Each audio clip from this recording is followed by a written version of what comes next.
So firstly, I just want to welcome everyone to tonight's webinar. For those who are here for the first time, I am Chris Ventura, the co-founder of Harness Projects. We deliver project-based learning courses in product management, UX design, and digital marketing. But in tonight's webinar, we're going to be exploring the career pathways into product management and the product management discipline in general. One of the questions I get asked a lot of the time is, what exactly does it take to become a product manager? And is there a set pathway into this growing field? Tonight, we will answer that question along with a bunch of your own questions in the second half of this webinar during our extended Q&A. So to kick things off, I would like to welcome each of our guests tonight. Firstly, Nima Idel, who's the head of growth at Archistar. Hey, Nima. Howdy.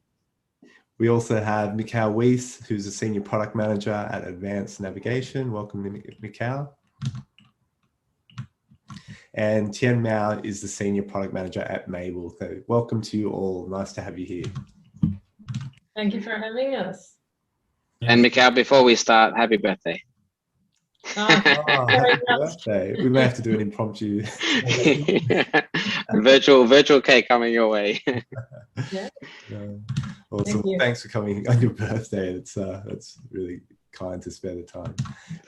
So for everyone else, to set the scene tonight, each of our guests are going to share one of their own personal stories on how they develop their careers to become senior product managers in their field. So hopefully that gives you all a really great context in the various different pathways that can help people develop a career in this area. So before we kick that off, just one quick housekeeping comment. At the bottom of your screen, you will see a Q&A button. Feel free to use this button to post your questions to the panel, and we'll do our best to field those questions in the Q&A section at the end of the guest introduction part of the webinar. So hang tight for that.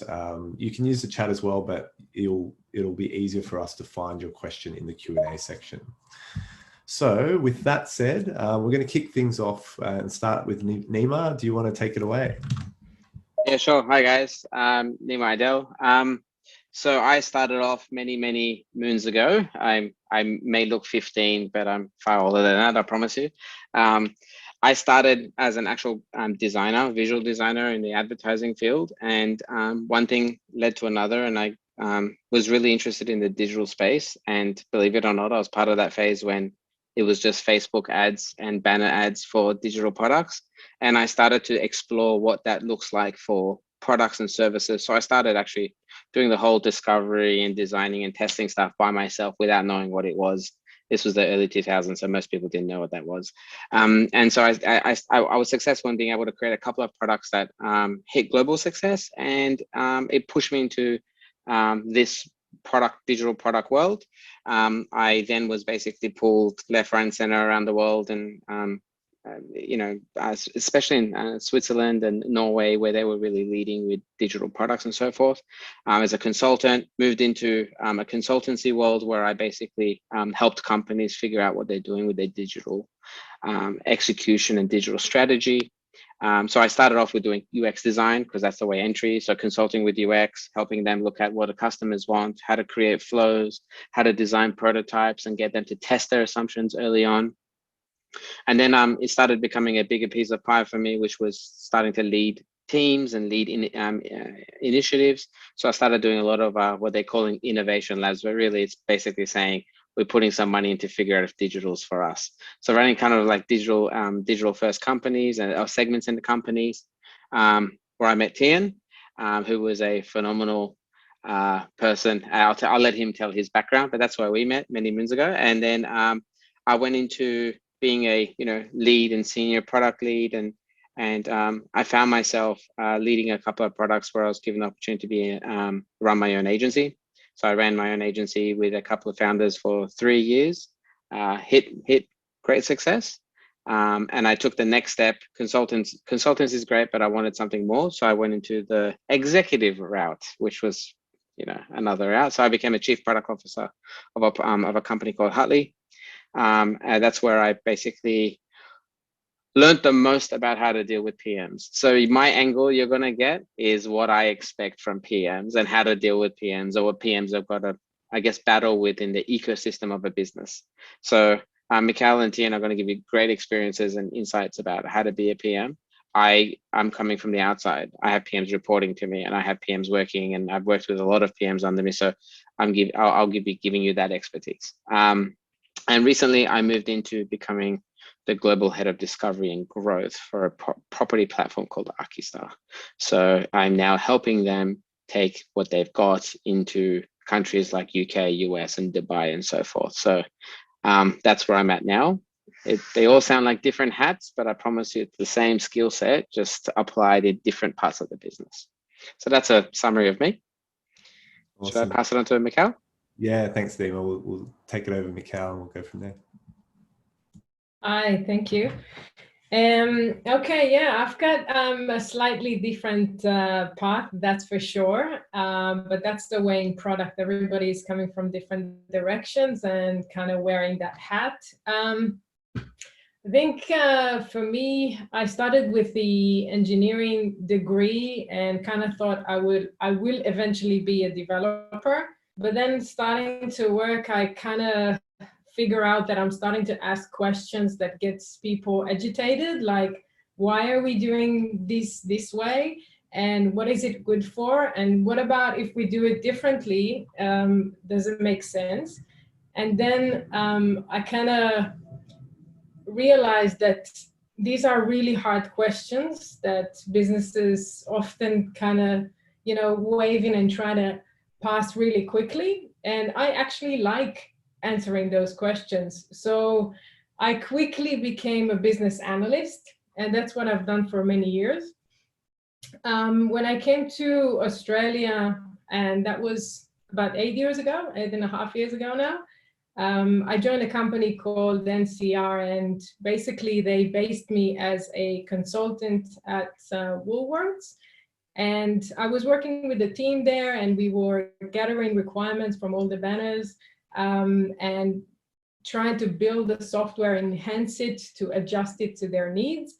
And that was actually the biggest learning curve that I had in my career. And I've done it for 3 years. Afterwards, after 3 years, I realized that I probably know anything that you can possibly imagine about running a supermarket with 3,000 stores. And I wanted to move out. And then Woolworths came to me and asked me to run their entire production environment as a product owner.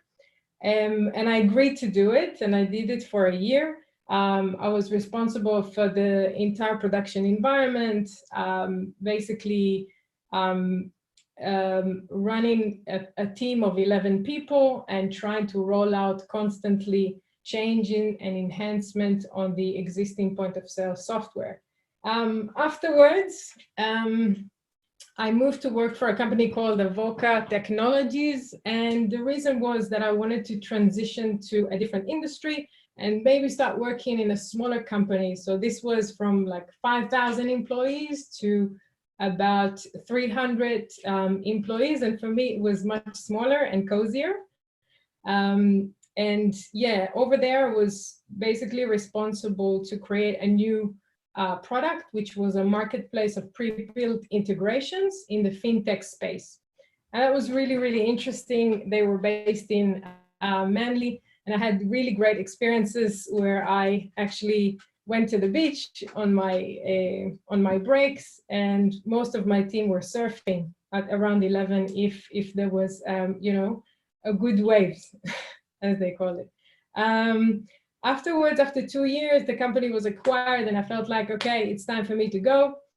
And I started working for Nearmap. And Nearmap is doing high resolution imagery and geospatial content.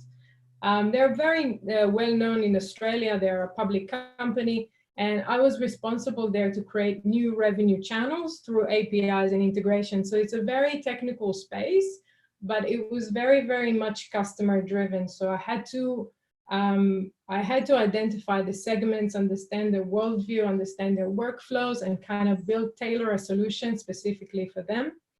And at the moment, I'm working in the most exciting place particularly for me, I work for Advanced Navigation, and we're working on a product that is basically a navigation solution for a fleet of robots.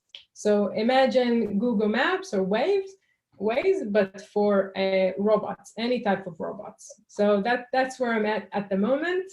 And yeah, happy to answer any questions if this is if any of it is interest to you. Awesome. Thank you so much, Michal. That's really great to hear that background. Thien, do you want to take it away? Yep. So in a classic PM move, I have a deck ready. So I'll run you through it. Let's see everyone. Cool. So how do I become a PM? It's an interesting question. So where I'm at right now, I'm a senior PM at Mabel. We're a marketplace where we connect people with disabilities and aged care with support workers. So you get to choose who will come to your house and support you. And this is something that's very new. People traditionally don't receive that type of care. You normally go to a provider and they give you the employee, and then that's about it, right? So now they're a bit more in control. So that's where I'm at. And my responsibilities there include right now the retention and churn squad. So figuring out the retention strategy for the entire company. And also the design system team as a side squad that I run as well. And then anything extra that's actually not in the job description, because this is a scale up. And so you expect to do a lot more than just what you sign up to be, right? Without extra pay. So that's the life of a scale up with VC money. So, you know, when someone asked me the question, how did I become a PM? It made me think, pause a bit just to think, okay, how did that actually happen? And I'll tell you how it happened. So I was in Singapore. We go to our usual coffee run with my boss, and she goes, "Hey Thien, we have a new venture that requires deep tech and UX. Do you want to lead it?" And so I said, "Sure." And so that was it. So back then I was a product designer. Now all of a sudden I've been christened as the product lead for this new venture, and it was quite a unexpected proposal. And I just accepted, right, without knowing the ramifications and whether or not I could do the job. But when you think about it, you know, was it really that simple? How did it become such a simple conversation? Well, you know, I'm a fanboy, so I had to quote Steve Jobs somewhere in this slide.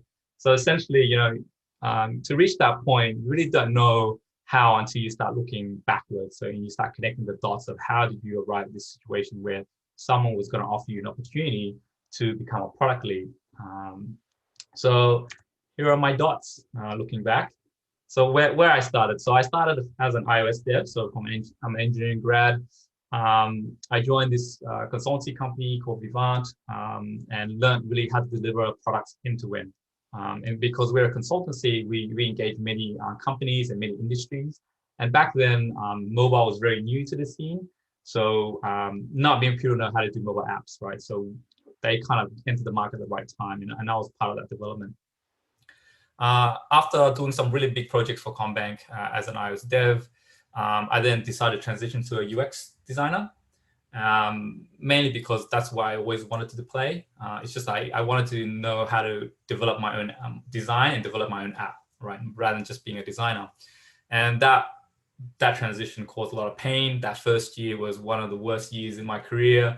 Everything was just not happening. Like I was causing pain to the business.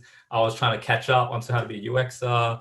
It's quite a left turn that you take. And through that, you know, I grew as a person, knowing how to be resilient. And then it's about learning how to do what I just did previously, is how to do customer research, design, and deliver end to end still. So instead of delivering as a dev, I now deliver as a designer. So multiple rodeos of going through that, and basically, if I had to summarize it, at Vivant, I learned how to shape and ship multiple products, right? I stayed for 5 years, so we did a lot of products for really, really big companies.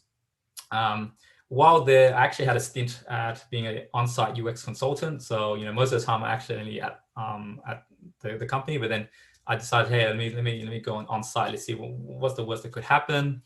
Well, very quickly you learn how to deal with opinionated stakeholders. even as an external consultant as well, there's the odds are really against you. And also resolving these bottlenecks and really try to sell the initiative that you're placed on, right? You have no choice. You're placed on that initiative, and you just got to help your PO to kind of create a business case and try to just achieve the outcome and actually really ship the product, but also shaping it. So from taking a lot of feedback from stakeholders, take a lot of feedback customers, and really shape that product as something we can release and be proud of. So I learned a lot there. And then eventually, I left Vivant. And my next stint, so I met Nima previously at Vivant. So that's how the love story began. And then the love story kind of continued when I joined Thien Mau Ventures with him. He was leading the innovation hub and I joined as UX lead. Here we really were designing new businesses for IAG. It wasn't just product, it was just an entire business, right? So a new business proposition. This is where I kind of learned more about how do I build a business case, a proposition, prove viability, prove feasibility, but also align it to a corporate strategy, right? You can't just pick any business and go for it. It's got to make sense for IAG as well. And I got good at presentations. Surprisingly, that's the number one thing you got to get good at is storytelling. And so you got to present. And so there was a heartbreak moment. I went to Singapore, left Nima behind in Australia to do his own thing, and that's when I became a product lead from that conversation. So at Thien Mau Ventures, I kind of learned how to sync a lot of people, right? Sync in terms of different stakeholders into what we're doing, why, syncing the team and say, this is a great opportunity we should pursue, and then making sure all the status updates happen so that, if you're not top of mind, you're probably forgotten. So you always have to constantly communicate. And so that's really how I became a product lead, or basically a product manager. And funny enough, all those things that I've learned along the way, when you look at it holistically, that's actually the jobs of a PM, right? So it's shaping the product, shipping the product, and also syncing the people. You have to do all three, no matter what. And so knowing that now, that's how the conversation arrived. Someone saw that I could do these things and say, hey, I'll make a connection, say, Thien, actually, you can do all of this. Why didn't you just do it? And so I did. And so how did I go? What happened? So transitioning to a product lead, it's basically shaping, shipping, and syncing on steroids, right? Because I was in an incubator and we ran just like an incubator would. So you are given a chance to pitch your idea. And then if your pitch succeeds, you are given a team for 8 weeks to prove traction, or you get shut down after 8 weeks, right? So I had to learn very quickly how to recruit a team, very quickly do a pitch within 2 weeks, and then start pitching and say, hey guys, this is something we should pursue. Give me 8 weeks, please, and I'll make something happen.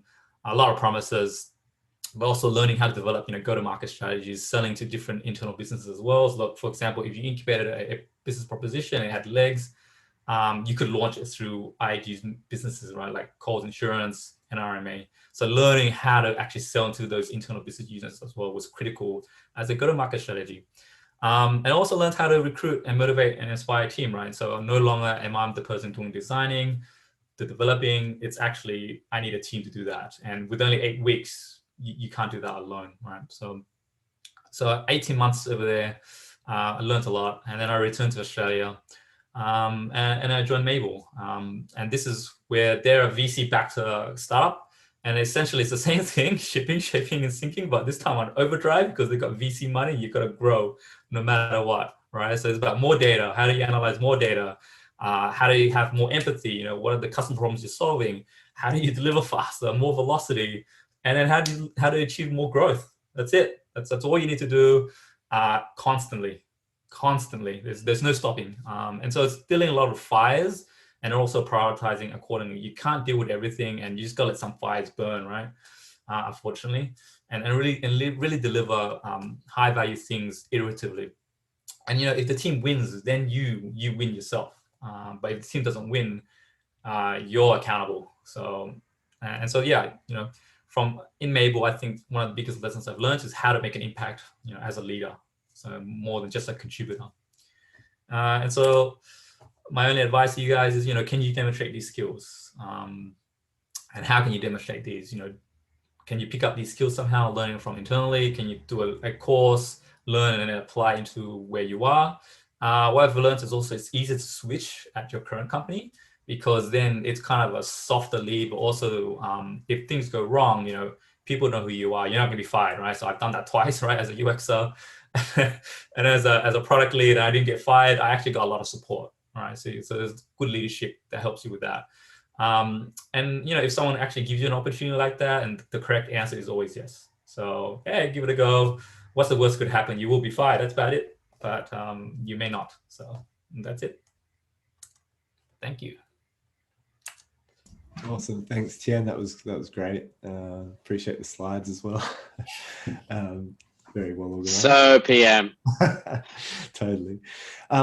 So I mean, I was just listening to that, and you know, this was the assumption going into this webinar, is that it's such a diverse space, product management, particularly the types of skills, the different backgrounds that find people into this area. And so just one of the questions I wanted to ask off the back of those introductions was, from each of you, what do you feel, how different is the product management discipline depending on the type of organization that you're working at?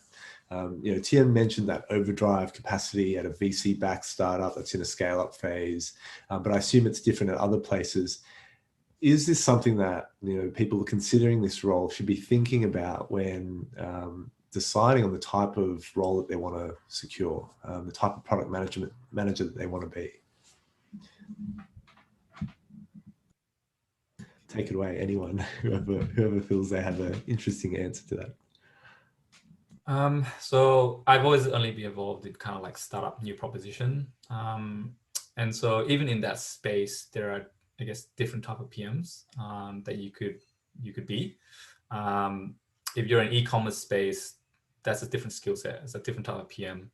If you're in SaaS business, again, different type of skill set. There is some baseline skills that you need, like, you know, how to deliver. I mean, that's the core, and knowing how to shape and do customer research. But then your day-to-day becomes a lot more, I guess, more focused. So if you're an e-com, you'd be more focused on conversions and metrics and funnels, and you're constantly doing experiments to kind of optimize. If you're in a SaaS business or marketplace business, you are constantly looking at product analytics, understanding problems, but then also digging a bit deeper from a customer qual perspective, understand why that's happening, and then try to figure out, you know, how do you proceed and how do you test an MVP.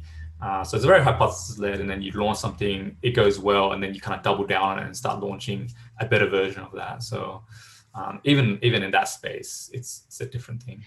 I think, well put, Thien. I think the other part that you got to think about is, where do you sit on the spectrum? Are you more strategy? Are you more people? Are you more tech? Are you more delivery? Like, there are spectrums of a PM. You'll never find two PMs that are alike, fundamentally, because in that T, you thought design was complicated. It gets crazier with PM. And not just that, then you've got the industry type. You've got the product type. Is it a business to business? Is it a business to customer? Is it a business to business to customer? So all of those variables change your role, and the requirements are different. So if you think about all of those variables, you probably got 1 out of 64 chances of getting the right person in if you're doing a PM role. In enterprise, it's a lot more niche, and you might not have business strategy because they've got commercial analysts and blah, blah, blah. So you're basically working with them, but you don't have the ownership. So your role a lot of times becomes making sure that your discipline is about understanding the needs of the other segments and doing prioritization and keeping the velocity of the teams, and delivering on time. In startups, it's more entailed of the whole spectrum. So the viability, the feasibility, and the desirability. So do customers want to, can we build it? Does the business make money off it? And you're basically playing that game of juggle. And I know that there's a question that came up with that, of how do you manage that?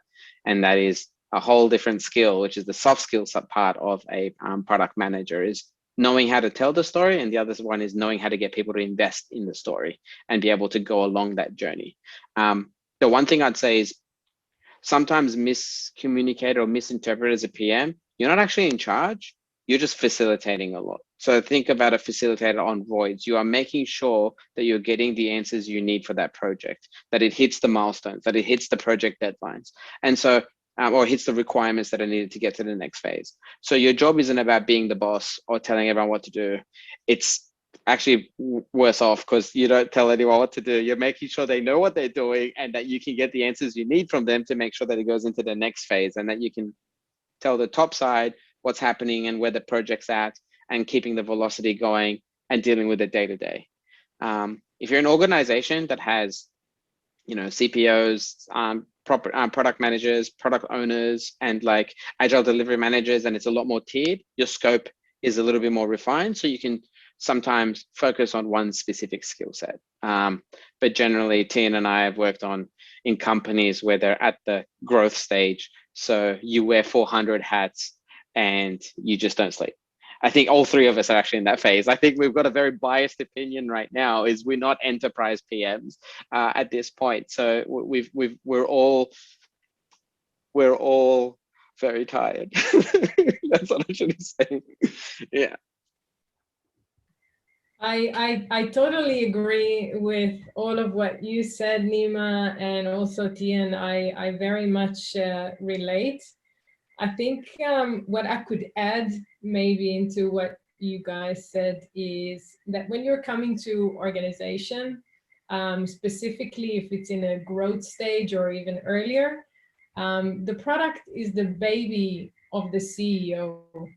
And they care about this baby so much. And even though you carry with you on the email signature that you're a senior product manager, that is still the CEO's baby.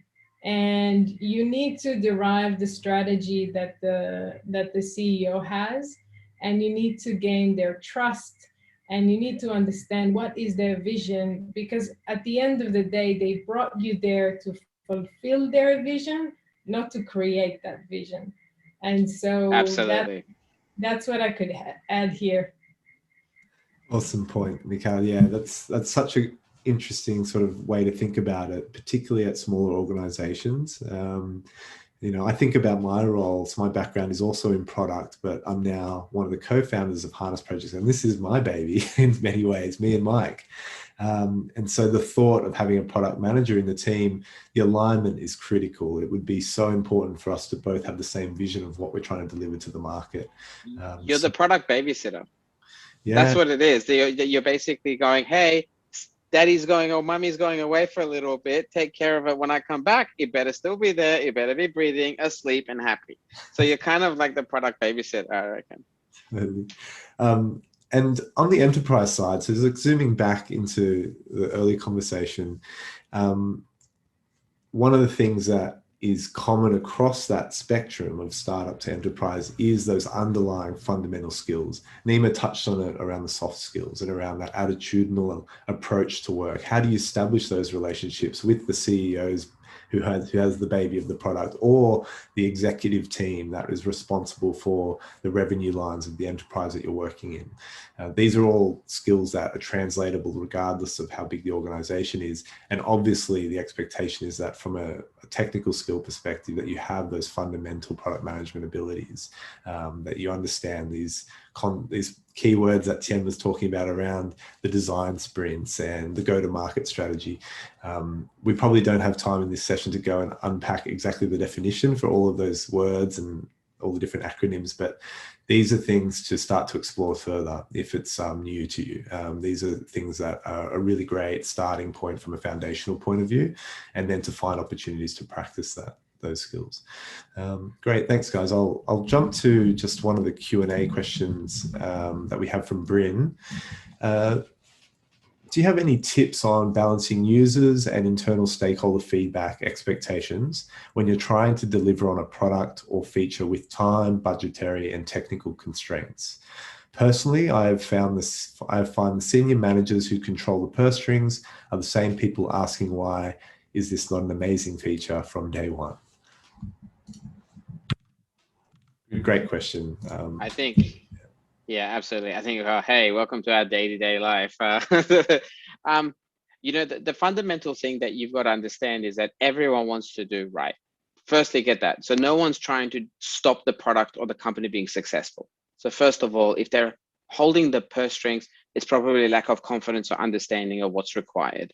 So one of the things that a product manager really needs to own and be accountable for a lot of the times is change management. You are changing the company to become more product centric and to understand about the process and the milestones of how to get a product going forward.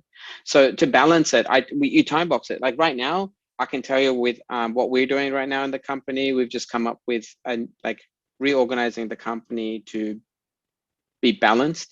There's a problem you have with businesses that don't like agile because anything could happen and we don't know what's delivered. And it's like, man, like it can happen in 2 weeks, it can happen in 4. I don't know. That's how they see it.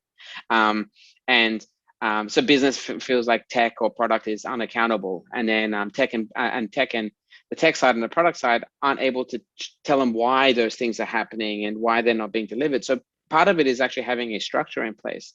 And if you have a systematic structure, you can actually get them to understand what's involved. So we're doing like 6-week sprints. So everyone says like 2 weeks, which is fine from a delivery. But from a product perspective, we have 2, 2, 2, or 2 and 4, which is the discovery and defining, making sure the board's on board, like the board, the CEO, the team's on board on the vision and the objectives. And so what we always come up with is tell us what you want as an outcome or what you want the customer to execute on, the objective of it, and we'll go and find out the best way to do it. We're going to rapid experimentation, discovery, and then we're going to delivery, breaking that out into user stories, epics and user stories, and then delivering within those 6 weeks. Now that saved me a lot of time because their businesses are a little bit more comfortable giving you 6 weeks. And what we've done is saying that in 6 weeks, we'll deliver something, we'll deliver on the objective, but how deep and how wide that is up to our discretion because we have to cut because we've got a budget and a time constraint. So if you're giving us those two, then we have the authority and the autonomy to do so, but we'll promise you a deadline. Within 6 weeks, you're going to get it in market. And then the next 6 weeks, we can improve it even more. And the next 6 weeks, we can then do another feature, another product, another outcome, etc. So it's more about getting everyone on board the process. Most times, people don't trust because they don't understand. That's the reality. So helping them understand what is the purpose of this step, how long is it going to take, who's involved, and then how do you go to the next step, what's involved, who's involved. And a lot of times people holding the purse strings, you got to talk money.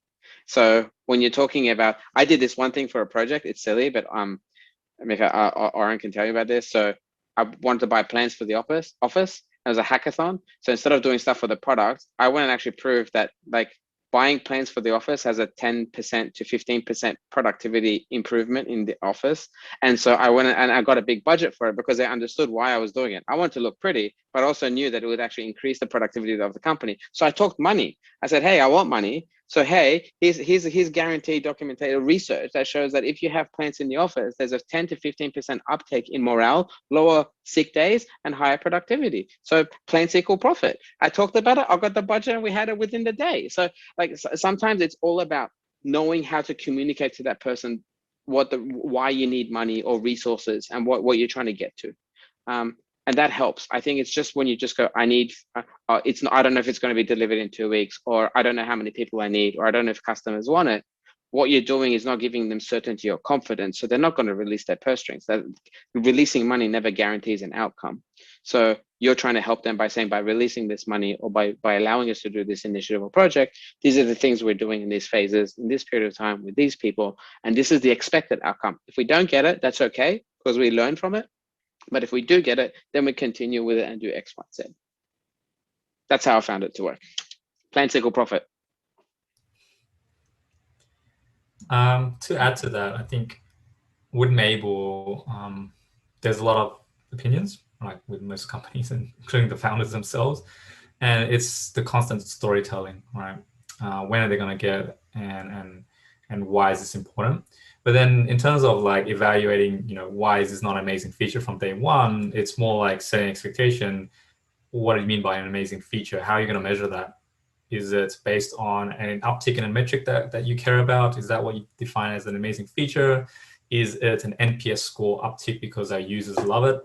If you're clear on what you're getting, it's okay, if you're measuring me based on this metric, my commitment is that we will hit that metric, and these are the reasons why. Right, and then you have to present your data in terms of your case and say, you're giving me, 6 weeks to deliver this.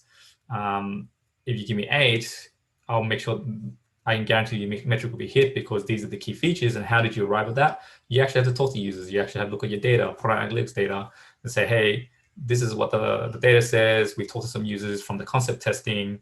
If we build this, we're expecting this much. And it may not come true, but at least you've done all the risk analysis and de-risk all of that, so that when you do launch, you're in the best position to move that metric, right? So amazing is a loaded word. It's more like objectively, what do you mean? What's the desired outcome? Yeah. I have an interesting story how I learned how to balance this, and I'll take you to an enterprise because you wanted, Chris, some enterprise experience. So here it is. When you're working with the head of Big W, the head of supermarkets, and they all fighting over your resources to be able to deliver a business case that they are sure is going to succeed and make them a lot more money than they earn today, then you find yourself in a situation where you don't really have much choice but to accept very strong stakeholders' opinions. And you take it on and you deliver sometimes on time, and you get stressed, and some things go wrong in the way, but you eventually pull through and you deliver the thing. And I remember this initiative that we've done that was so urgent, and instead of making it in 6 weeks that we estimated, we had to deliver in 2 weeks. And after 6 months, I went, because I like seeing the customers. I like sometimes going and actually see people experience the product. So I went to the stores for one day, and I went back and I asked the staff over there, hey, remember this feature? Let me show it to you. Did you ever use this? And they all looked at me and they didn't know what I was talking about. And asked them, oh, no, this thing, we've done it 6 months ago. He does this and this and this. And they still had no idea what I was talking about. And then I got back to the office, and then I realized that, a lot of the stuff that we actually work really hard for and have really strong opinions from internal actually have a very different impact when you're actually going and talking to the users.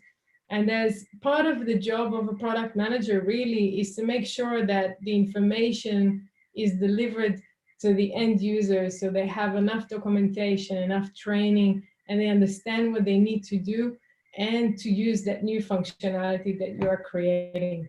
So I'd say that a lot of the things that we develop, even though they seem really, really urgent, most of them are not doing the most impact. 80% of it is probably garbage that you're just adding to complex the code. That's what it is. It's just that 20%, if you can get that impact, that will be much more usable. And that time spent on research is much, much more valuable. And that's why I am working on the product area, as you said, Nima, just trying to build a business case, try to really iron what we're trying to achieve, and actually not commit on a feature, but commit on solving a problem. So when I'm working with my team today, I'm not defining a feature. I'm telling them, here's the problem. That's what the experience that the user's having, or this is the business problem that this organization have.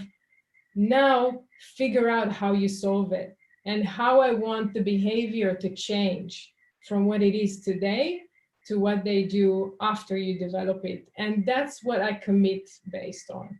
And then they can play around and wiggle around their estimation and what they want to build.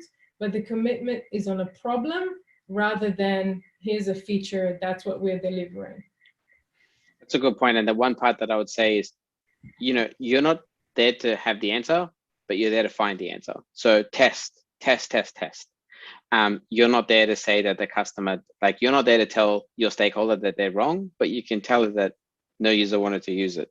That's the reality. So if you know what they want, find out what problem they're trying to solve, what the solution outcome is meant to be, and find a way of measuring that. The data will speak for itself, and your job is to just communicate that, and politics gets removed. But as soon as you start having opinions and trying to make someone feel better, and it's like, you should have a can-do attitude. You should never say no, but you got to figure out at what, I guess, level of complication does your experiment need to be?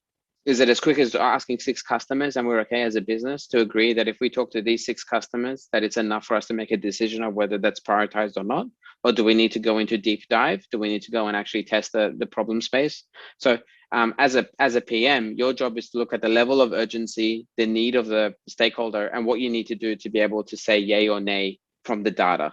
Your job and a PM, I would say the one that I've been pushing very hard everywhere I go, is be data driven. And I don't mean just look at Google Analytics or ones and zeros, but look at success criteria. What are we actually looking for? So if this experiment happens, or if we're trying to do this, what is the outcome that we're looking for? Because you have to measure that. Otherwise, as a PM, you're just a human trafficker. Like, you're just trafficking. You take text into product, like, to build things and pump out. But your job is there to be able to be the smarts, the gatekeeper, to say whether it's worth going through or not. And to do that, you've got to run some experiments. The team's got to run some kind of way of measuring that, and then being able to prioritize that and learn from that. So that's like, just always, for me, if you want to be on the CEO side, say yes and figure out how to quickly test it and go, well, I really wanted it, but the users didn't. Like, it's not your job to say yes or no, but figure out if the customer or the other party on the other side involved wants it or not. Awesome. Thanks, everyone. So we have a question here from Anzar. How do professionals upskill to acquire the understanding to position themselves in the product owner / management roles? What are the coveted industry certifications, and how and when to transition? I did Brainmates as my product management course, but that's only just to test what am I missing, right? I had a hunch that maybe I was missing a portion of the skills needed, and then when I did the course, I realized that, okay, I know 80%, I was missing the 20%. So I would try for that, just to give you an understanding what product management is and isn't. And I think that's one of the questions as well, the question that will get answered is, what's the difference between a product manager and a project manager?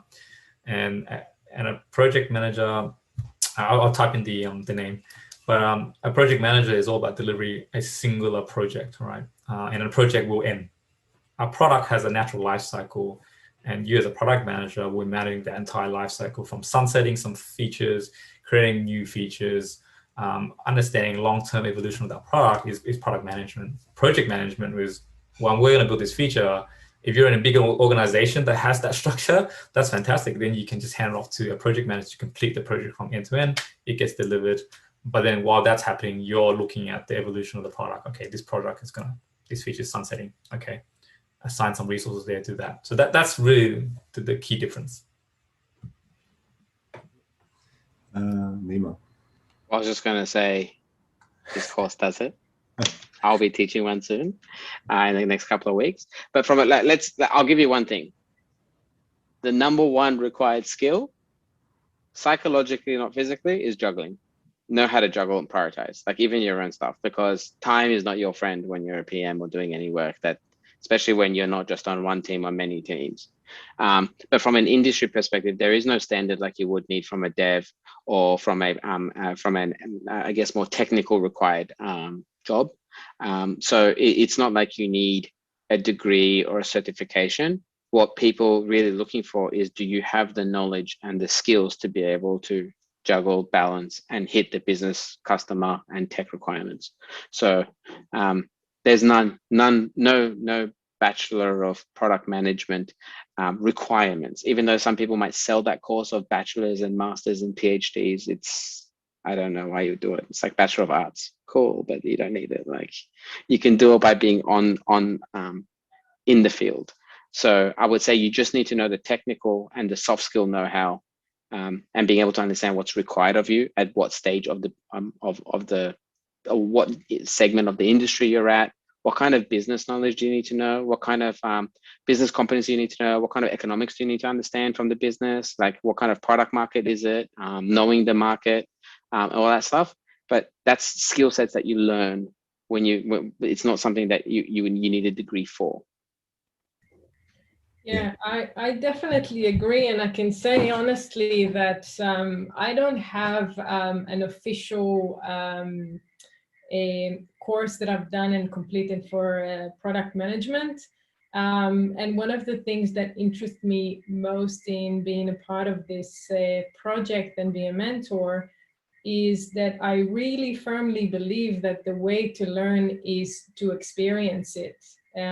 Actually going to an organization, listening to their problems, looking at their faces when they're telling you their problems, seeing what they really suffer, and then trying to work out how do you solve those problems with technology.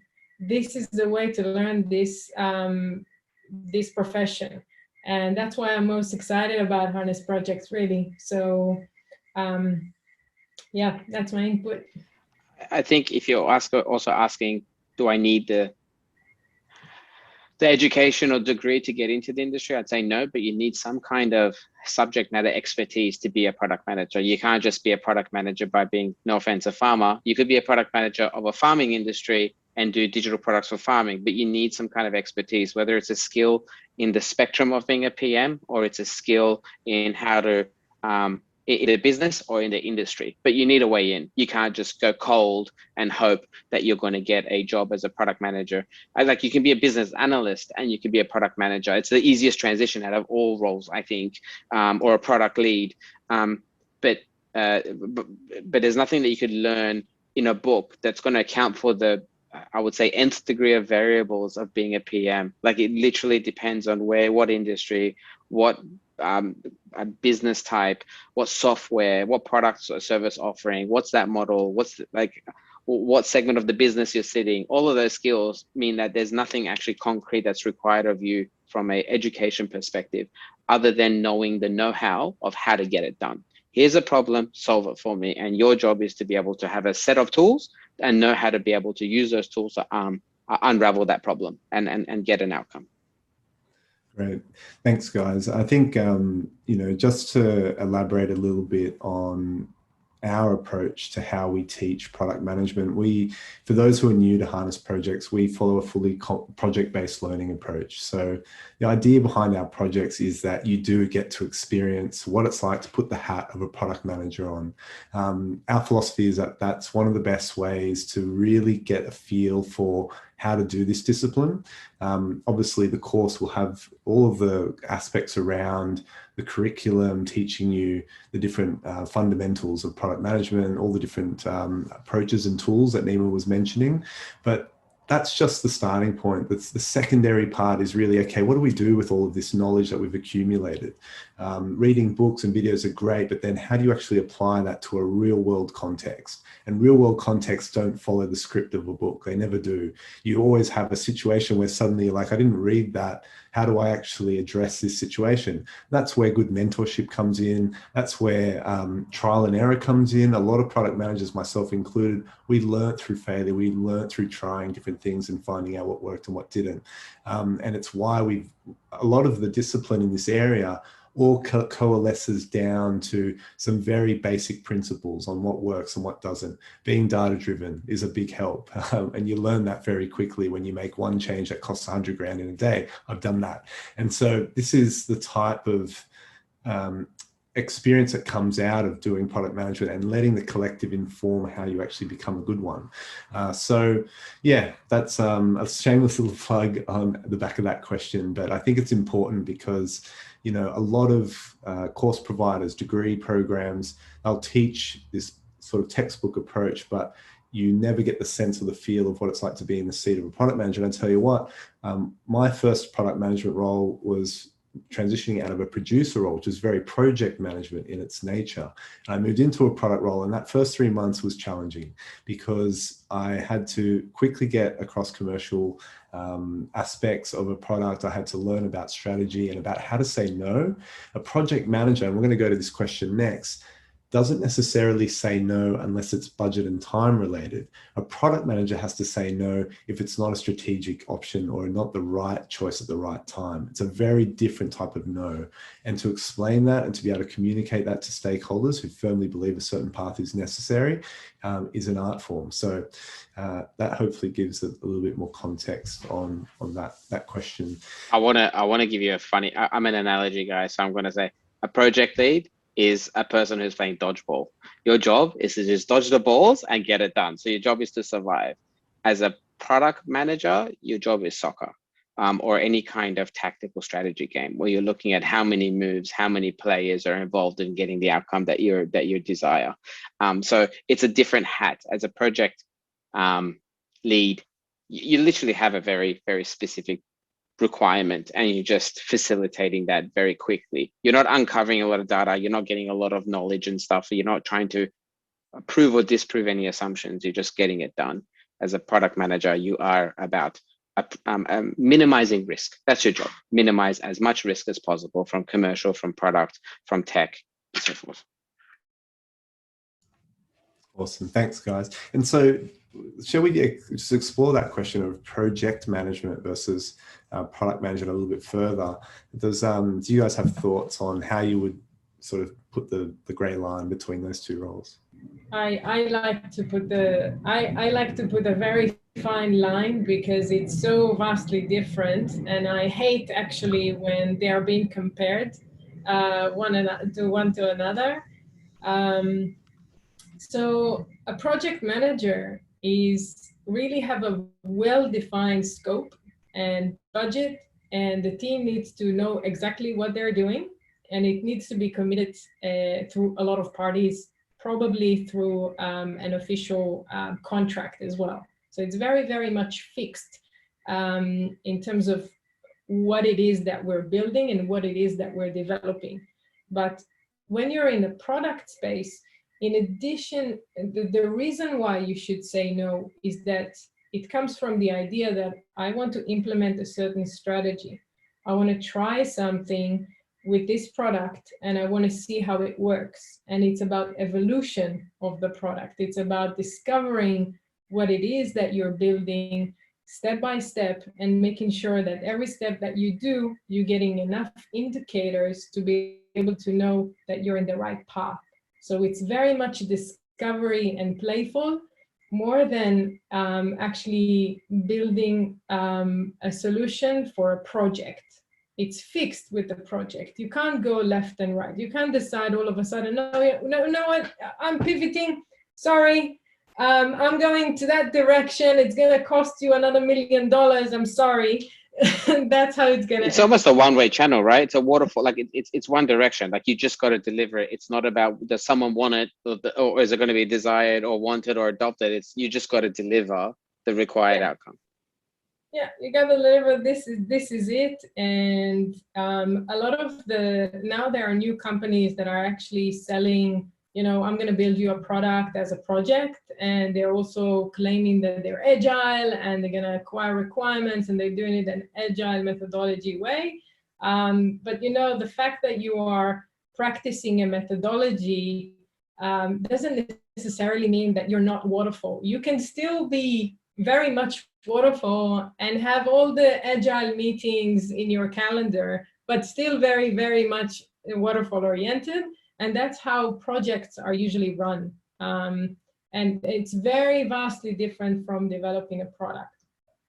So I hope I made a statement here.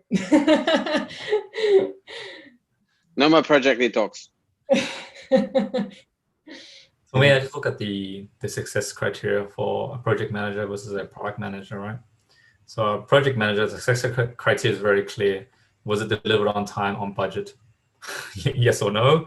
It's great. You've done your job. Here's a bonus, and off you go to your next project. Sounds easy.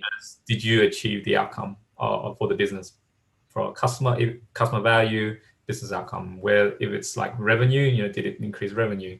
That's the question. And if it didn't, now with that data, you now need to make another decision and say, do you now double down, pivot, find another direction? That's what defines your success. Great points, guys. Thank you. Just a question here from Ranmali. I had always thought PMs needed to have a technical background to be able to deliver, particularly given many of your industries are in the software and tech space. So any comments from the panel on that point? No, you don't need technical background, but it does help. Mainly from a communication standpoint, being able to understand what the devs are going through, aligning with them, communicating their language, right? It's like being a translator. If you know a lot of languages, you can talk to a lot of people and get the ball rolling faster and therefore collaborate faster. But you don't need it. What you do need is knowing how to talk to customers, knowing how to identify problems, and also knowing how to deliver on business value. That's the utmost importance. And prioritization. And prioritization, yeah. It does help. It's an advantage. I mean, if you were in an interview and they were juggling between someone who has technical background and someone who doesn't, and for everything else equal, they'll probably pick the one with technical background, depending on if it's a SaaS business.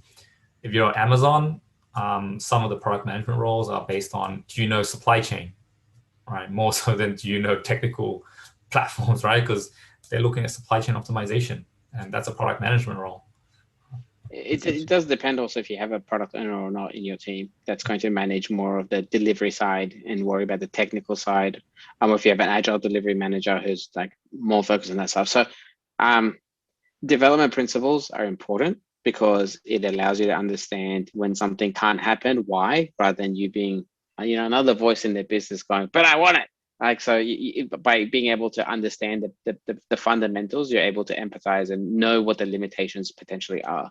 So even with desirability or knowing if the product's going to be wanted, whether we can build it or not, and whether it's going to make money, you need to know a bit of some fundamental understandings of how to ask the right questions and knowing what the fundamental things you need to do to be able to get those answers. And so if you know the fundamentals of design, it helps. It's not needed. If you know the fundamentals of economics, business, and strategy, it helps. You don't need it, but it helps. The same as tech, and that's why PMs. I hate this word, the unicorn stuff, because they need to know a bit about everything, and no one's going to know everything about everything. So you as a PM, you're also looking at where does my specialty fit into a company that would benefit from my uniqueness, etc. Yeah, so there's that bit as well. I'm a little biased here because I am coming from a little technical background, and most of the product that I was involved in, they required technical expertise. But even with my old rich tech experience, I'm still, because you're wearing the product hat, you're still like, oh, you're not technical. You're like go talk to the client and get us the answers.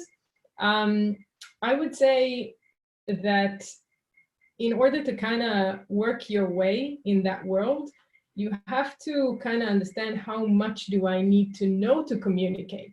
It's like, okay, I can't know everything. I don't want to know everything. I just need to know what I need to know. And if you're a good product manager, you go, what do I need to know? And then you go in and asking that question. And once you get the answer, you can communicate that more broadly. So I wouldn't say that you definitely have to have a technical background, but it will help you communicate. But you can have different strengths that will help you kind of alleviate those areas if you don't have that background, if that makes sense. Yeah, totally agree. And I think if you can come into any product role with that real curiosity to learn, I find that the best product managers I've come across are those who are constantly learning about different industries, about different technical stacks, but not to the degree where they have to become experts in it, but enough to be able to make informed decisions. And a big part of being good at that is being a great listener, being a great communicator, being able to speak to your team and draw on their expertise. So if a product manager is surrounded by experts, they're going to be a great product manager. It's just sort of the nature of fitting into that jack of all trades role. So hopefully that gives you some comfort, Ranmali, on that question. Okay, so this is just a sort of secondary comment on the same theme from Anzar. In his opinion, most product managers should not be too technical, as then they feel the urge to interject in the work of the team or assess their efforts. That should always be left to the developers. Is that correct? No, it's not correct at all. So I've been a designer and a developer. And I've never stepped on anyone's toes when I'm having those conversations, because, again, it's not about enforcing an opinion on someone. It's more contributing to a conversation and moving the conversation forward. What I find is the knowledge helps me prioritize. So if there's a hard technical decision that's to be made, I'm sitting there and I'm thinking, these guys are talking in circles. The only thing I interject is say, hey guys, talk to me again about what the problem we're trying to solve here. And what are our options, right? To know that you go in circles because you're in that state before, right? You're like, oh, I like this one, I like this one. It's like, well, I'm glad that everyone's put their opinions, but now we're going to make a decision as a team and then move forward. So I wouldn't say you can make a decision like that, and I don't think you can anyway, unless you were like, a unicorn where it says, no, don't use that stack because of this. But really, you are the senior person, the senior dev on that team. Really, like if you ever seen a senior dev, you don't compare. So they won't feel threatened. If anything, they'll love you for it because, hey, you understand their problems, especially when it comes to prioritization. And so everyone loves you. I can even say that from experience, I was managing five developers. So I wasn't obviously the lead developer, but I was still directly managing them. But deciding on an implementation or an architecture approach would be the last thing that I would do. The first reason is because that's not my job. And that's not my expertise. And then the second reason is it's about empowering. Part of being in product is about empowering people to learn what they need to learn. So all I do is really facilitate those conversations. I learn from these conversations. I question a lot of the decisions, and I make sure I understand what they decide and why. And that's where it ends. Like, it shouldn't be that even if I am directly managing them, I am not the one who should be deciding how to implement things, because that's not my forte. And that's two different things that shouldn't be contradicting. I think if you have someone who's interjecting themselves, you've got a product Nazi. You don't have a product manager. Like, the reality is, a product manager, I think the one rule that I love, and most people in product manager roles and other roles, is you're asking the why to understand the logic and rationale behind it. You're not asking for the technical know-how. You're trying to understand why that decision was made based on their subject matter expertise. And your job is to allow the team to be able to question that, test the assumptions, and if it stands, go with it. Your job isn't there to come up with the answers. And that's what I think, Chris, you also said it. It's not about knowing the answer, right? It's about the listening and understanding and asking the why. The why is probably the most important tool you've got. If you understand the why for business, you understand the why for customer, you understand the why for the tech, you kind of understand what needs to be done and you can prioritize. So I think the best PMs I've ever known are annoying to some, but if they know how to do it and with the soft skills, they're asking why in 15 different ways to understand the core reasoning and assumptions behind it. Yeah, and that can come, by the way, that can come really useful when you're having a conversation with sales or marketing or anybody that doesn't understand any technical doesn't have the technical background, you can always translate that information and say, hey, look, I've got all this information and these are the reasons. You want to know? Let's sit for half an hour and talk it through, because I've got it all in here. And it could be an amazing tool for you to, you know, manage the stakeholders and also educate them back. Yeah, totally. Thanks, guys. So yeah, Anzar, in summary, they don't have to have development experience, but you know, it does help. Just on your secondary question there. Now, just a quick response to Marisana, you might want to just elaborate on your question of which course do you provide to learn creating apps. So I would just ask you, when you just say creating apps, is that the development coding up of a mobile app? Is it the design of the mobile app before coming up with a good idea? Is it, well, what part of it? Yeah. So the creation process is massive. I think this is a great question to illustrate all the different responsibilities that go into the creation of an app. You know, you've got your designer, you've got your developer, you've got your product manager that sits over the top. You know, then there's a whole myriad of other smaller roles around copywriting and, you know, visual design and, you know, certain types service design, etc. Yeah. Totally. So, yeah. I would say maybe if I'm reading that question right, it could be, how do you potentially, if it's even a skill set you want to learn of what is a good idea to develop a product, I would say the first phase of a product is knowing that it's worthy of going forward. And I would say Harness Project's introduction to UX, which is you're understanding what customers want, what are the core problems, and how to come up with solutions and test against it. That skill translates everywhere. You can use that in anything from, I mean, I got Thien a girlfriend using that same process. So doing a hypothesis-driven kind of testing of what's his problem. He doesn't have a girlfriend. Let's get him a girlfriend. Here's some hypothesis, and then we tested it, experimented, and we got a great result. So those skills are like, you can use it anywhere.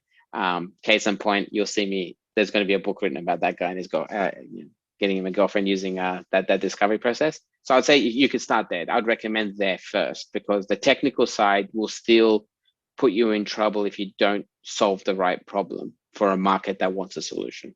So you'd probably want to start there and then go into whether you want to lead it, develop it yourself, etc., design it yourself, etc.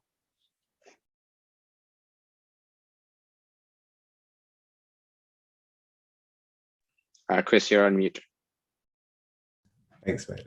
So I've actually got some submitted questions from people who weren't able to make it tonight. So just going to fire a few of those to the panel as well. One of the first ones here is, how do you balance your time across the myriad of responsibilities that sit under a product manager's remit? Do you have any certain tips, techniques in that area? My number one rule is block out your calendar for actual work. And then so that otherwise, as a product manager, your calendar will fill up. Everyone will want to book a meeting with you, and they don't respect your calendar. They don't respect your lunch break. So that's my first advice, is always book in some time for yourself to actually do the work. And in terms of balancing, I would say it's really about what's the objective and where do you say no to people. Sometimes you can't make a meeting and it's best to not attend it. Sometimes it's not your responsibility, and the best thing is just say no. It's really hard to figure out when to say no, but for me, I always look at my objective. So if something needs to be delivered, that's my priority.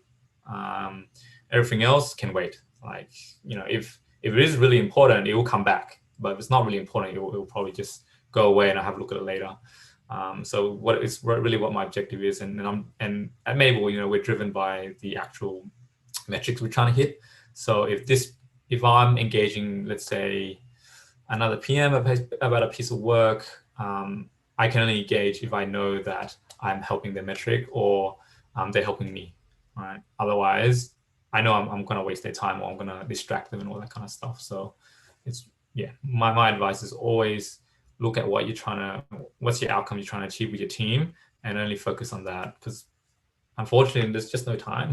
There's no resources in a startup, and money is being burnt every day. So pick your battles. Like, you just got to say no and block out your calendar. Number one thing that saved me a lot is blocking out my calendar. Anyone else have any thoughts on that? I got tips on how to remove yourself from meeting that you don't really need to attend. I used to go to a lot of like updates, like project management. They always like an update, so I would go probably like 10 minutes before the meeting. What do you need from me?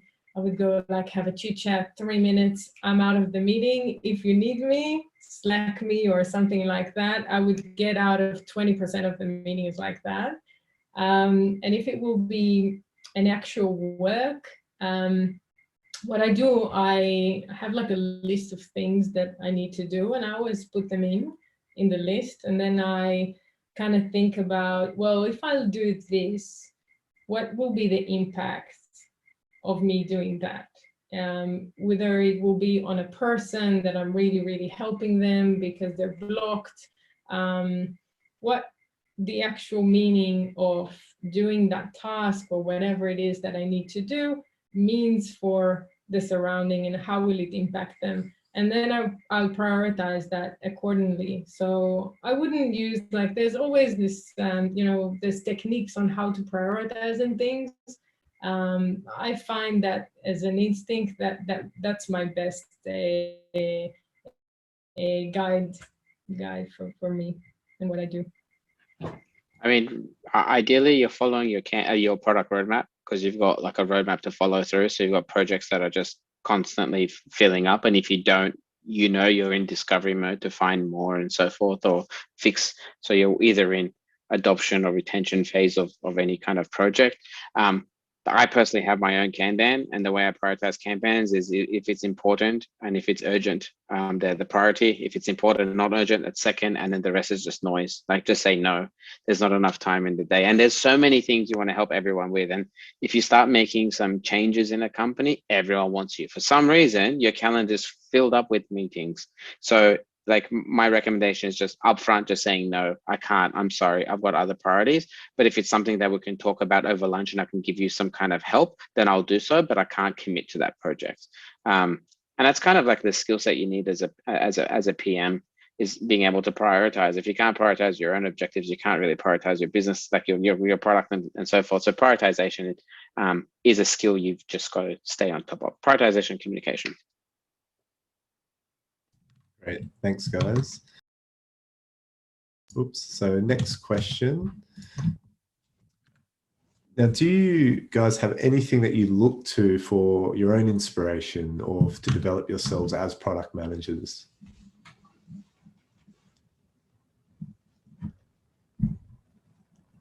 I don't consider myself a product manager. I'll be real, because it's an evolution of it's a title now, but it wasn't a title 10 years ago, and I was a designer before that, and before that you're solving a business problem. So for me, it's always learning how to solve better problems, being better at solving those problems, whether it's technical, physical, business or product. So I always look at like what are new frameworks, methodologies, or case studies that have happened that have worked well, and why did it work well, and can I apply it in a short experiment in my own team or in my own segment to be able to see if it works or it doesn't work. So I think the skill I would say is reading is one thing, experimenting is key. As a product manager especially, it's minimizing. So experiment as much as you can. So if you read something, try it out, play with it, learn how to apply it, because your job is about having those tool sets and being able to use those tools to be able to solve those problems. So the more you have in your disposal, the better you are going to be at getting a better success. So experimentation for me. So like right now, I've known about ShapeUp for 2.5 years that it's been written from Basecamp. Never applied it because it was garbage and I couldn't get it done because I couldn't just get my head around it. But now I have the opportunity to be able to experiment and apply it for a couple of projects that we're doing. So and if it works, then I'll know how to apply it properly and learn from it, make it better. But right now, the business is giving me the opportunity to experiment with it and see if it's better than the older methodology framework of just agile methods. So that's how I do it. Thien, go ahead. Yeah, I would say for me, it would be just do a lot of small little side projects just to learn. I know, there was a question around, how do I create apps? Yeah, give it a go. See what comes out of it, what you've learned, and you will apply that eventually later in your life. I learned web dev, and and the dividends has been amazing right now. I'm now engaged with web devs, and I can't understand what they're trying to say. But also in terms of like reading, the current craze is basically tailored newsletters. So there are certain people that I read, they put out content that you're gonna pay for, but it's amazing content. So I kind of read from those, like, Andrew Chen from Silicon Valley, but also Lenny, always butcher his last name, but he's basically product lead from Airbnb for 7 years. So a lot of those things I read, and from there you kind of dig a bit deeper, right? So understanding, crazy how the industry has been changing, and then the new trends, and you kind of wonder, how does that work, and try to dig deeper and try to find more information about what works, right? So I mean, Clubhouse is a new app that's only 1 year old, phenomenal success. You kind of want to dig a bit deeper as to how was that successful, and what can I learn from it? Can I apply it? What are their metrics? So yeah, there's always a lot of those small bits of information you kind of go through throughout your life, and then you try to dig deeper. You've got to be more curious and say, okay, let me dig a bit deeper. There's got to be something else underneath. Reverse engineering. Yeah, you got to reverse engineer, right? And so it leads you on a good path to finding it more. And I think from what Chris was saying before, is having genuine curiosity is where you actually will win in the long term. So yeah, I've gone through many rabbit holes and how to get myself out of it. But everything I've kind of picked up, I eventually applied it at my work, in my work as well. So it's been great. Yeah, I think, I agree too. And I know your recommendations, they're all really good. I read the Silicon blog and a few product management books. I'd say that it more helped me with the terminology, because I was doing this in practice, and then they just gave it a name for me. And then I can use that name and say, yeah, this is what I'm doing. I actually know what I'm doing. Here it is. So I think it's very useful to read some of those basic product management courses. The latest discovery for me was to actually look at some of the marketing gurus out there. So I started reading a lot of the Seth Godin's books. And as much as he's talking about marketing, he's really talking about products and how people perceive it and what are the actual problems that we're solving. So this links to me it correlates, and it's so linked together that I also started looking towards that direction. So there's a lot of information online, even for free. And yeah, anything that you wanna look up, you would find tons of information. It's just about the adaptation. That is the part that is difficult. And there's so many areas that you can, as Thien said, go down rabbit holes. There's, so much depth in the different product management areas. I recall, this was probably 6 years ago now, as a product manager at an education company, I was trying to build a case that was very data-driven to sort of communicate to stakeholders why we needed to adjust our customer journey experience for a certain reason. And I think I spent weeks and weeks reading Occam's Razor, which is by Avinash Kaushik. And it's just the most thorough and in-depth examples of data-driven decision-making. He's a digital marketer, so it's quite a marketing-related blog, but the long-form posts that are significant in terms of their length. So it would take you 30 minutes to read and to really digest one blog. But the level of detail it goes into about analytics and how to pull insights that are actionable in terms of data-driven decision-making was invaluable for me at the time. So I always recommend that when this question comes up. And also Medium. to be honest. There's so much content that people have learned, applied knowledge that you can absorb in a short period of time. There's not many that are more than 15 minutes long read anyway, but Medium's a great channel to be able to look at the product world. Everyone's exploring and discovering, so you might find a piece of nugget that you can play with and unravel and ask why and try and figure out how you can apply it and learn from it.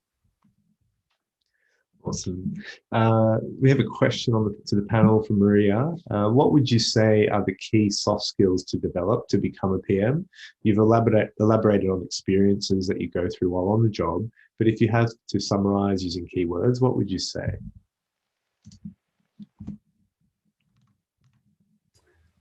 Great storytelling. Yeah, great one. Storytelling, definitely. I mean, all around that is, you'll probably hear this a lot from everyone's communication, both in a written format, absolutely, in a verbal format, in a format to a group, in a format to an individual, in a difficult conversation, in a hiring context. You know, the communication, there's so many different formats or versions of how you would communicate, how you have to hold space in certain situations to get the most out of a situation or a stakeholder or you know, a development team that's up against a deadline and we need to explain why these things that, you know, there's so many different moments in a product manager's role where communication will make or break a situation and make it easier or harder for you. So I would put that at the top for sure.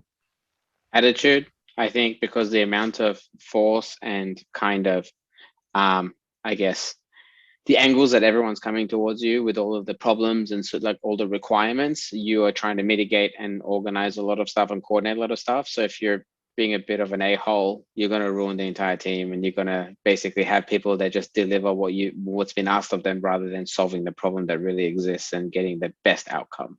So I think attitude, I've met a lot of PMs who have ended up being very miserable because they didn't want to empower, they just wanted to get things delivered, and it killed the team. Like you don't see the velocity, they end up being projects, they don't become products.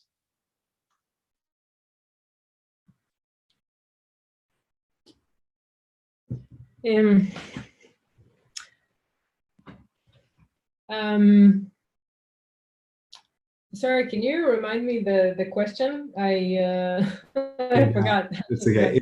In soft skills, Michal, do you have some attitude or behavioral skills that you think? Oh yeah. I remember the answer now that I had in my mind. I would say some of facilitation skills. So being able to encourage people to speak, to say what's on their mind, to be able to extract some of the things that they're actually not telling you. And this is also when you're doing a market research and you're performing interviews, but it's also when you're speaking with the stakeholders and they're telling you something, but there are actually a lot of other reasons that they're not telling you about. And it also goes to when you're with the team and maybe you are the one who is facilitating the retrospective if you're working in Agile, getting the team to discuss, to talk, and then gather the action items, organize that information. This is really, really important and powerful, a soft skill that you can have and you can practice on this. And this is something that when you do more, you actually get really better at. So that would be my tip.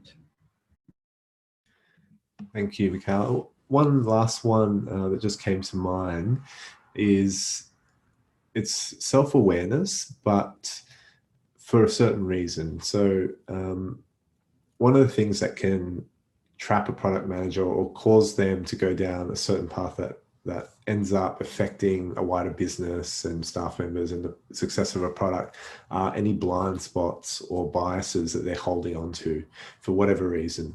And this is a general thing about any role for wherever you work. Self-awareness is key, but when you can stop and reflect on your own decision-making, your own biases that you might be unaware of holding, but giving yourself a little bit of time and space to check in with what are the biases that I might be holding that is causing me to go a certain direction, because you're not always going to have black and white decisions. Decisions that have gray areas, and we as human beings, we usually fill in the gray areas with our previous experiences, our past experiences, and whatever biases we hold. And so there's nothing wrong with that. That can be fine, but it's always good to just have a moment to reflect on it. And one of the things that's quite important in the agile, project development process is this concept that you probably have heard of retrospectives at the end of a project. It gives everyone a chance to look back on what worked well, what didn't work well. And it's a chance for the team to talk and to actually bring to the surface any biases that we may, or assumptions that we had made at certain points along the product delivery process. So I think that, great product managers have that ability to sort of say, you know what, I may have went down the wrong rabbit hole here because of a previous experience that influenced my decision making when it should have been unrelated. So that was sort of just a squirrely one to throw out there. Okay, I've got a question here that was, let me just see. Yeah, we've talked a lot about, the extent of the responsibilities, the various challenges that come with product management. But I want to hear more from the panel on what is the reason that you're doing this. What is it that fulfills you about the product management discipline or the product management roles that you've held in the past? I know what they are for me, but I'd love to hear from each of you and your individual story there.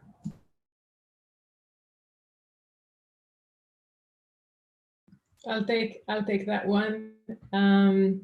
So what's driving me is that a lot of the people that I see around me, they're making decisions not based on enough information.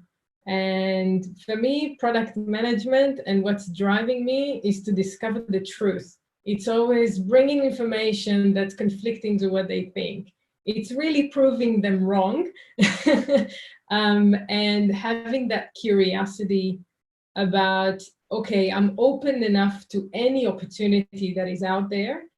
And then I'm trying to learn and see what can I discover that is really truth. And then to link to what you were saying, Thien, is really to tell that story to people so they can understand, they can relate, and they can agree with you. And if you have a graph that's going up, then that's a winner to every story. So that will be my driver. My driver is, since I was a kid, I've always wondered how things work and why they don't work.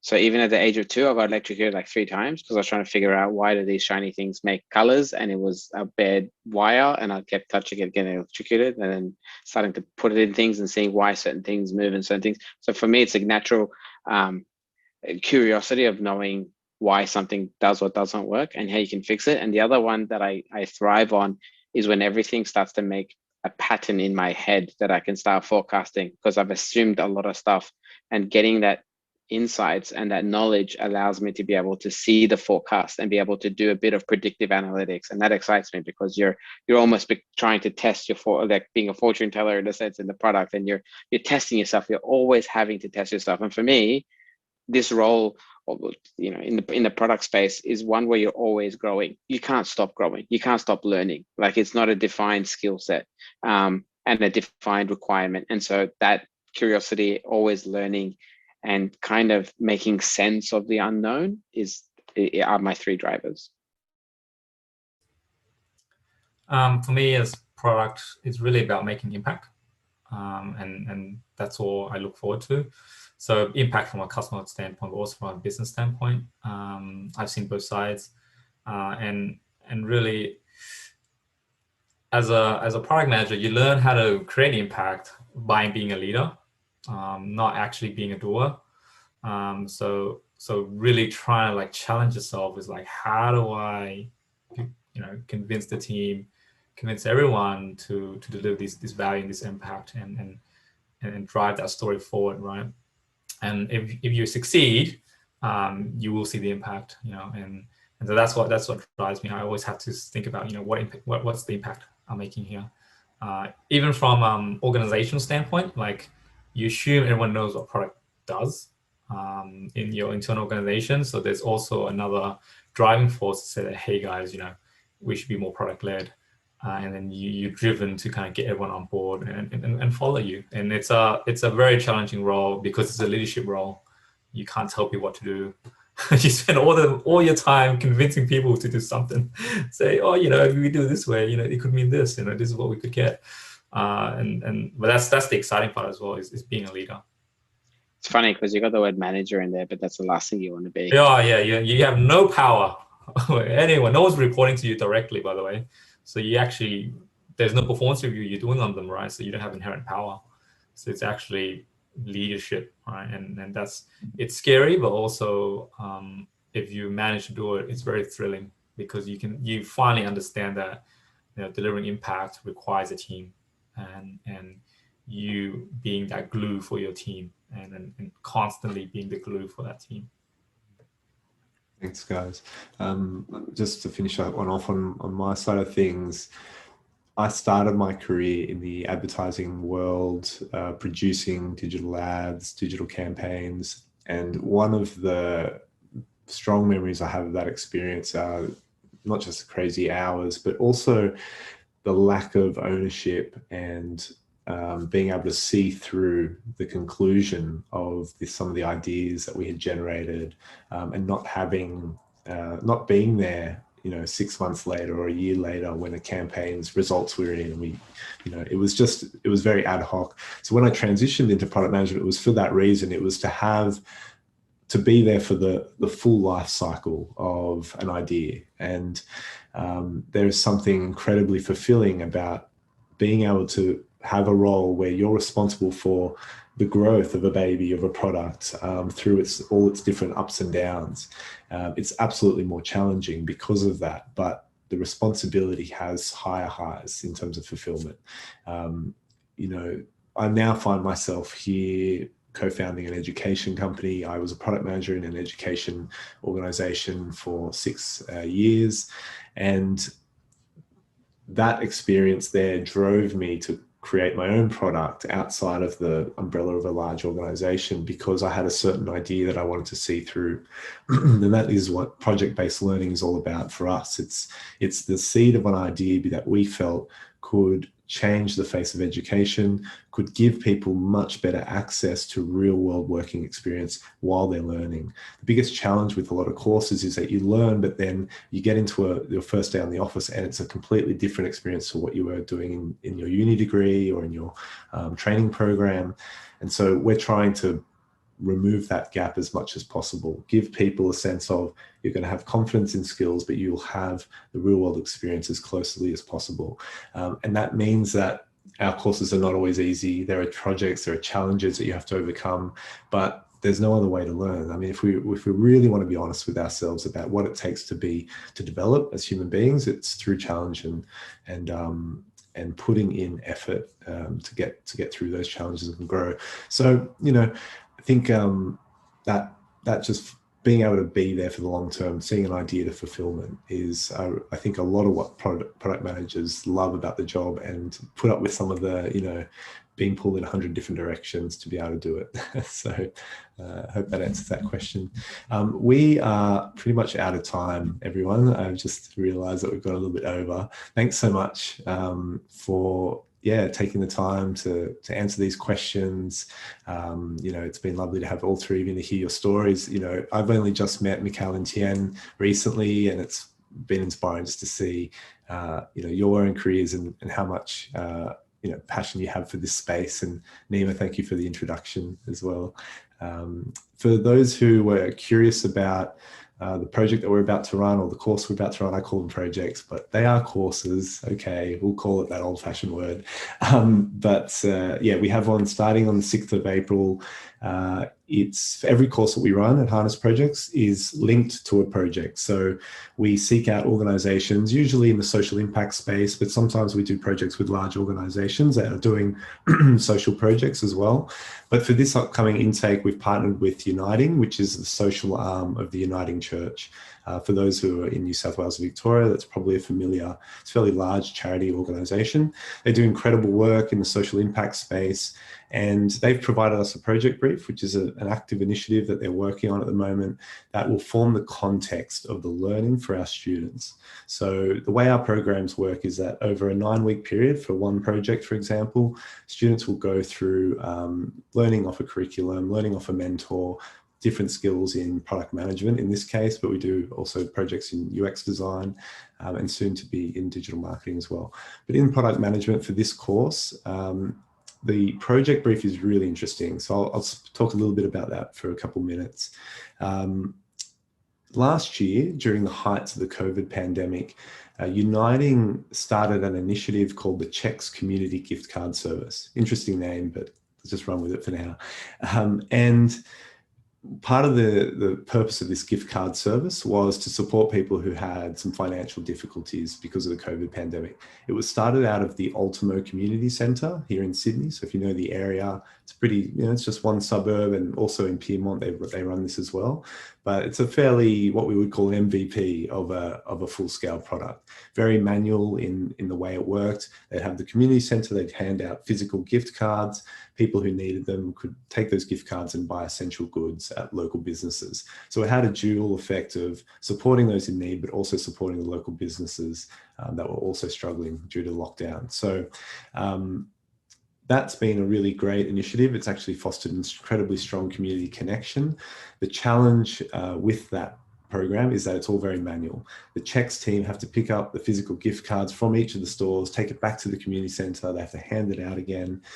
It's just not a scalable product. And so this is where a product manager can come in and develop a digital program, a digital product to take this to a more scalable approach. And so that's what our students are going to be working on. So that's the sort of examples of the real world aspects that we bring into these courses. Now, obviously it's a 9-week course. You're not going to be able to deliver a digital product by the end of it that's in market and live. We recognize that.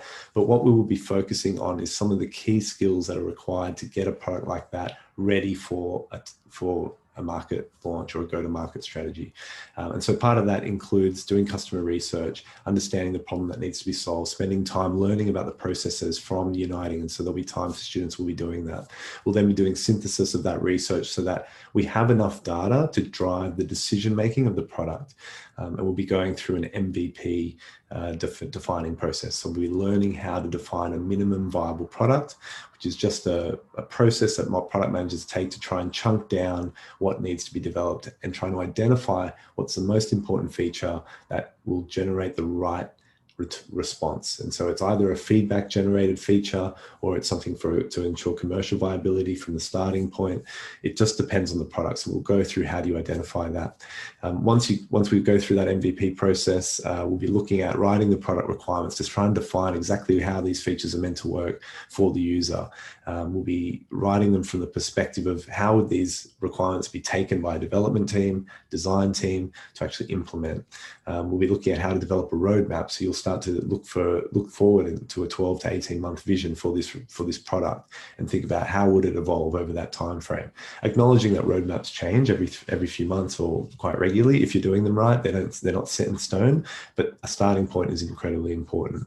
We're looking at KPIs. What are the key performance indicators that will determine the success of this product? Given it's Uniting, given it's a social impact project, it's not just a financial generated KPI. It's going to have some social angles. So that's a much more difficult, challenging type of KPI to define and to measure. But that's what the challenge is, and we're going to go and tackle that. You'll be guided by Nima, who's going to be the mentor for this project. Future projects, Michal and Thien will have a go at mentoring as well. So yeah, this is what we do. By the end of the project, you'll be presenting to Uniting, presenting your work. This is portfolio work that you can take away and use to support your career progression. We expect that this type of project would be a really great thing to talk about in an interview process if you are in that transition to a product management role. Yeah, that's the very short overview. If any of you want to speak further about this personally, more than happy to jump on a call in the lead up to the 6th of April. That's when we'll start. We still have about 7 places remaining. So yeah, don't sweat to get in. You also have guest speakers, like guest mentees that will come in different parts of the project to help with, untangling the realities of being a PM and, breaking that checks strategy and problem. Yeah, that's right. We'll have checks team involved. We have Oscar from Uniting. He's an incredibly supportive stakeholder. You can get bad stakeholders in product management. You weren't in this project. He's great. He was so helpful. So we've actually got a video on our YouTube channel of him being interviewed, so you can hear more about the project there as well. There's a link if you want to book a call. But thank you, everyone. We really appreciate your time. Thanks for everyone's great questions. I had fun. I hope everyone else did. And we'll see you at the next one. Happy birthday, Michal. Enjoy the rest of your night. Bye, guys. See you, everyone.